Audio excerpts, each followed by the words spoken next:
Assalamualaikum warahmatullahi wabarakatuh.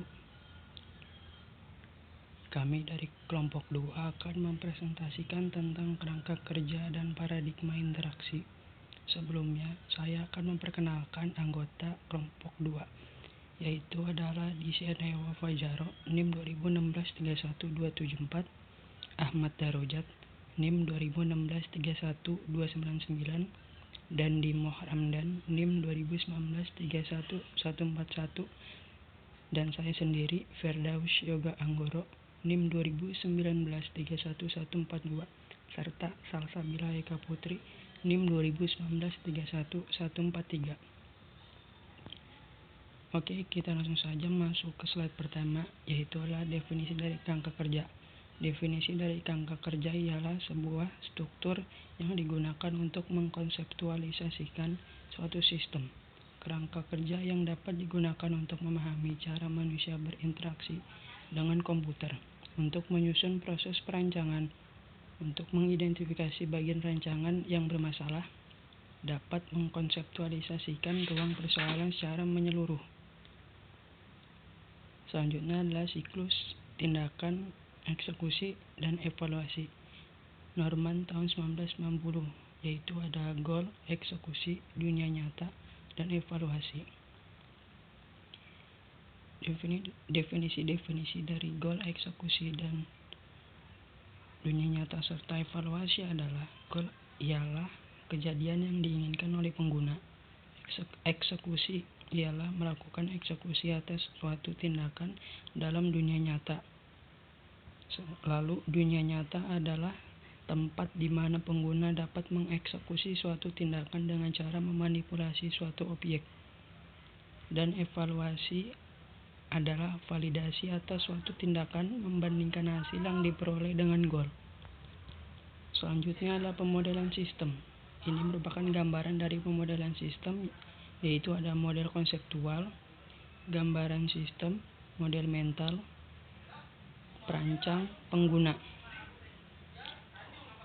Definisi dari model konseptual, gambaran sistem, model mental ialah model konseptual atau model perancang adalah model yang diciptakan oleh perancang. Lalu gambaran sistem atau sistem image adalah sistem yang diciptakan oleh perancang dan yang sesungguhnya dilihat oleh pengguna, menyangkut apa yang terlihat di layar di tampilan dokumentasi, hal-hal lain yang berhubungan dengan sistem tersebut. Model mental adalah model yang diciptakan oleh pengguna ketika pengguna berinteraksi dengan suatu sistem. Model mental tidak akan pernah terbentuk jika seseorang tidak pernah menggunakan sistem. Ini merupakan gambaran pemodelan sistem. Ada fungsionalitas sistem, yaitu data pribadi, data publikasi, keamanan, data foto, jumlah pengunjung. Lalu antarmuka untuk pengguna adalah icon, navigasi, menu, tata letak, borang, umpan balik, dan label. Selanjutnya ada jarak pemisah eksekusi. Gulf of execution muncul karena adanya jarak antara representasi mental yang dimiliki oleh pengguna dengan komponen fisik dan status sistem.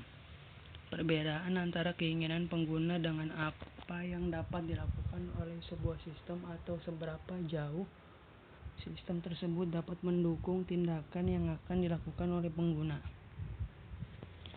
Gulf of evaluation adalah tingkat kesulitan yang dihadapi pengguna untuk mengartikan status sistem dan seberapa jauh desain objek yang dimiliki antarmuka mendukung pengguna untuk menemukan dan menginterpretasikan status sistem. Contohnya slider yang menunjukkan status instalasi program. Selanjutnya ada JPEK dan JPEV, yaitu ada jarak pemisah eksekusi, sistem fisik, jarak pemisah evaluasi, dan goal pengguna. Ini merupakan gambarannya. Selanjutnya adalah siklus tindakan eksekusi atau evaluasi berfokus kepada cara pandang pengguna tentang interaksi, tidak mempertimbangkan hal lain di luar interaksi. About dan Bill tahun 1998 memperluas pendekatan ini dengan secara eksplisit, memasukkan sistem dan cara mereka berkomunikasi dengan pengguna dengan memanfaatkan antarmuka yang ada. Ini merupakan gambarannya dari kerangka kerja interaksi. yaitu ada penyajian, pengerjaan, observasi, artikulasi. K diartikan sebagai keluaran, P diartikan sebagai tugas, M diartikan sebagai masukan, dan S diartikan sebagai mesin. Definisi dari sistem atau S menggunakan bahasa mesin, atribut komputasi yang menunjukkan status sistem. Pengguna atau P menggunakan bahasa tugas, atribut psikologis yang menunjukkan status pengguna. Lalu masukan atau M ialah menggunakan bahasa masukan, dan keluaran atau K ialah menggunakan bahasa keluaran. Selanjutnya siklus interaksi. Abbo dan Bill tahun 1998. Ada 2 fase interaksi, yaitu eksekusi dan evaluasi. Dalam eksekusi ada artikulasi, ialah pengguna memformulasikan sebuah goal yang kemudian dinyatakan dalam bahasa masukan. Lalu pengerjaan ialah bahasa masukan diterjemahkan ke dalam bahasa mesin atau dikerjakan oleh sistem. Lalu penyajian adalah sistem menyajikan hasil operasi yang menggunakan bahasa mesin menggunakan bahasa keluaran. Dan evaluasi itu ada observasi. Observasi ialah pengguna mengartikan hasil yang muncul di layar dan mencocokkannya dengan goal semula. Selanjutnya adalah kompleksitas interaksi. Proses perancangan interaksi tidak sederhana. Perancang perlu melihat dunia nyata dari kacamata pengguna. Beberapa cara untuk mengurangi kompleksitas interaksi yaitu ada model mental, pemetaan, jaring semantik dan artikulatori, dan affordance. Yang pertama adalah pemetaan, ialah konsep pemetaan menjelaskan tentang bagaimana pengguna menghubungkan satu benda dengan benda lain. Pemetaan merupakan satu bagian integral dari cara orang berinteraksi dengan lingkungannya. Contohnya tata letak lampu di ruangan. Lalu jarak semantik ialah jarak fungsionalitas suatu sistem dengan yang diinginkan dilakukan. Menunjukkan hubungan antara fungsionalitas yang tersedia dengan fungsionalitas yang diperlukan. Merupakan ukuran kebergunaan atau usefulness. Lalu jarak artikulatori ialah jarak antara kenampakan fisik suatu peranti dengan fungsi yang sesungguhnya. Jarak artikulatori kecil ialah pengguna lebih mudah mengartikan kenampakan suatu sistem. Dapat digunakan untuk memahami tingkat kesulitan yang dihadapi pengguna ketika menggunakan suatu sistem. Dan yang terakhir ada affordance, ialah aspek perancang dari sebuah objek yang menunjukkan bagaimana objek tersebut harus digunakan. Menyatakan hubungan antara objek dengan penggunanya, bersifat subjektif. Setiap orang dapat berbeda. Ini merupakan dari affordance. Bisa dilihat pada slide ini.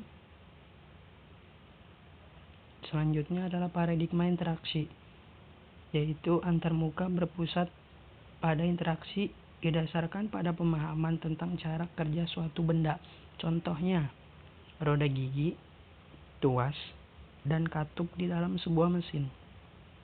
Selanjutnya ada antarmuka metaforik, didasarkan pada intuisi tentang cara kerja suatu benda. Contohnya, ikon berkas. Dan yang terakhir ada antarmuka idiomatik, didasarkan pada pembelajaran tentang cara kerja suatu benda. Contohnya, polisi tidur, jago merah, ringan tangan.